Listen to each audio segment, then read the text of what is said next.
रहमान साहब आपके सामने नज़म पेश कर रहे थे पाकिस्तान की मोहब्बत के अंदर। पाकिस्तान हमारा वतन है। पाकिस्तान आज 14 अगस्त का दिन है, आज़ादी का दिन है। इस हसूल आज़ादी के लिए दीनी मदारिस ने, उलमाए कराम ने, जनाब वाला बड़ी मेहनतें की, बड़ी कुर्बानियाँ दी। शेखुल इस्लाम हज़रत मौलाना शब्बीर अहमद उस्मानी रहमतुल्लाह अलैह, हज़रत मौलाना ज़फ़र अहमद उस्मानी रहमतुल्लाह अलैह, हज़रत मौलाना मोहम्मद इदरीस कांधलवी रहमतुल्लाह अलैह, हज़रत मौलाना मोहम्मद अली जोहर रहमतुल्लाह अलैह, हज़रत मौलाना मोहम्मद शफ़ी रहमतुल्लाह अलैह।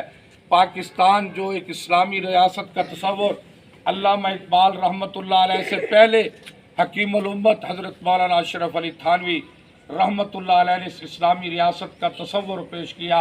और 1857 की जंग आज़ादी में मेरे बेटो, हमारे उलमाए कराम ने इतनी कुर्बानियाँ दी। तारीख के औराक उठाओ, 17,000 उलमाए कराम को फांसी के फंदों पर लटकाया गया। 17,000 उलमा ने फांसी के फंदों को चूम लिया, लेकिन कहा कि इस धरती पर हम अंग्रेज़ को कबूल नहीं करेंगे। बड़े सगीर पाक व हिंद में हसूल आज़ादी के लिए उलमा ने कुर्बानियाँ दी। उठाओ तारीख के औराक, दिल्ली से लेकर पिशावर तक हर दरख्त पर एक आलिम की लाश इस आज़ादी के लिए लटकती हुई नज़र आती थी, लेकिन उलमा ने अंग्रेज़ का साथ ना दिया। अंग्रेज़ ने कहा कि 1857 की जंग आज़ादी से अलहदा हो जाओ, इस इनकलाब से अलहदा हो जाओ। उलमा ने कहा कट तो जाएंगे, अपनी जानें दे देंगे, अपनी औलाद कुर्बान करा देंगे, लेकिन हसूल आज़ादी के इस इनकलाब से पीछे नहीं हटेंगे। उठो तो उठाओ तारीख। टॉमसन लिखता है कि मैंने देखा कि जनाब उलमाए कराम को अंगारों पर लिटाया गया, फिर उसके बाद और 40 उलमा आए, उनको अंगारों पर लिटाया गया। उलमा जल गए, कुर्बानी दे दी, लेकिन हसूल आज़ादी के लिए अपनी जंग को, अपने जिहाद को जारी रखा। आज पाकिस्तान ऐसे आज़ाद नहीं हुआ। और जब आज़ादी का वक्त था, हिजरत का वक्त था, 20 लाख लोगों ने शहादत दी, हमारे आबा व अजदाद ने कुर्बानियाँ दी। पाकिस्तान ला इलाहा इल्लल्लाह मुहम्मदुर रसूलुल्लाह की बुनियाद पर हासिल किया गया, दो कौमी नज़रिए की बुनियाद पर हासिल किया गया। इंशाअल्लाह ताला पाकिस्तान के अंदर इस्लामी निज़ाम नाफिज होगा। ये उलमाए कराम जामिया शेख दरखास्ती के नाज़िम तालीमात हज़रत मौलाना ग़ुलाम रसूल मज़ारी साहब, हज़रत मौलाना कारी मोहम्मद रियाज दरेशक साहब, कारी अब्दुल रशीद साहब, हज़रत मौलाना मोहम्मद अनीस साहब, मौलाना मोहम्मद इस्माइल साहब, मौलाना नदीम भट्टी साहब, हमारे मदरसे के मेहरबान जनाब चौधरी मोहम्मद बरकत गुराया साहब। आज तलबाए कराम, आज तजदीद का दिन है, अज़म का दिन है। हमने अपनी खामियों की इस्लाह करनी है।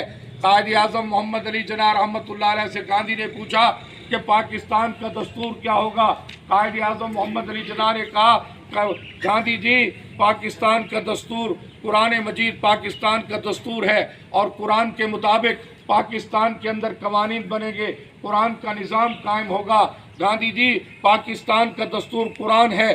कायद आज़म मोहम्मद अली जना रहमतुल्लाह अलैह ने कहा कि मैं अपनी आँखों से देखना चाहता हूँ कि पाकिस्तान के अंदर इस्लामी निज़ाम की निफाज हो, शरीयत इस्लामिया का निफाज हो, और यहाँ कुरान और सुन्नत के मुताबिक लोग ज़िंदगी गुजार सकें। कायद आज़म मोहम्मद अली जना पाकिस्तान को इस्लामी फलाही रियासत बनाना चाहते थे। ये प्रोपगंडा है लादीन तबके का, लिबरल तबके का, कि कायद आज़म मोहम्मद अली जना पाकिस्तान को इस्लामी फलाही नहीं, सिर्फ फलाही रियासत बनाना चाहते थे। कायद आज़म मोहम्मद अली जना को उलमा से बड़ी मोहब्बत थी, उलमा से बड़ा प्यार था। इसलिए कहा कराची के अंदर शेखुल इस्लाम मौलाना शब्बीर अहमद उस्मानी, तुम परचम सब्ज़ हिलाली परचम लहराओ। उधर ढाका के अंदर उलमाए देवबंद के सरताज हज़रत मौलाना ज़फ़र अहमद उस्मानी ने सब्ज़ हिलाली परचम लहराया, और उलमा से बड़ी मोहब्बत थी, उलमा से बड़ा प्यार था। कायद आज़म मोहम्मद अली जना पाकिस्तान को इस्लाम की तजर्बागाह बनाना चाहते थे, पाकिस्तान को इस्लाम की फलाही रियासत बनाना चाहते थे। हमें चाहिए कायद आज़म के फरामूदात के मुताबिक, कायद आज़म की तालीमात के मुताबिक पाकिस्तान के अंदर इस्लामी निज़ाम को नाफिज करे, पाकिस्तान के अंदर शरीयत इस्लामिया को नाफिज करे। और ये पाकिस्तान नेमत है, हमारे लिए नहीं बल्कि पूरे आलम इस्लाम के लिए नेमत है। पाकिस्तान की अफवाज پاکستان کے ادارے شمشیر زن ہیں، اور یہ صرف پاکستان کی نہیں، پورے عالم اسلام کی حفاظت کر رہے، عالم اسلام کی۔ اور ہم آج کے دن پاک فوج، شہدائے پاک فوج، پاکستان کے دفاعی اداروں کو سلام عقیدت، خراج تحسین پیش کرتے ہیں، جو پاکستان کے تحفظ کے لیے سرحدات پہ پاکستان کی دھرتی کا تحفظ کر رہے ہیں۔ ان شہداء کو جنہوں نے پاکستان کے بننے کے وقت قربانیاں دی، جنہوں نے ہجرت کی، جن کے بچوں کو کاٹا گیا، ذبح کیا گیا، ہماری بہنوں کی عزتیں تار کی گئی، جناب والا ہم ان کی قربانی و خدمات کو سلام عقیدت پیش کرتے ہیں۔ یہ دینی مدارس پاکستان کے حقیقی نظریاتی ادارے ہیں۔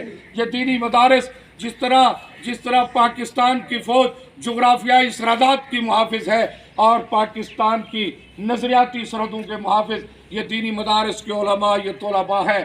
اور آج ہم پاک فوج تمام دفاعی اداروں کے پاکستان کی تحفظ اور سلامتی کے لیے پاک فوج کے شانہ بشانہ ہے۔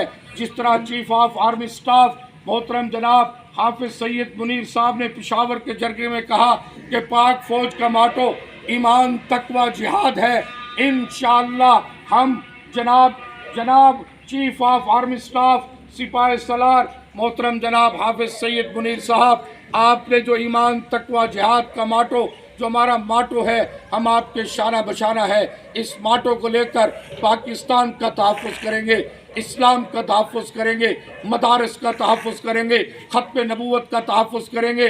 انشاءاللہ پاک فوج دفاعی اداروں کے شانہ بشانہ ہے یہ دینی مدارس کے علماء و طلباء۔ الحمدللہ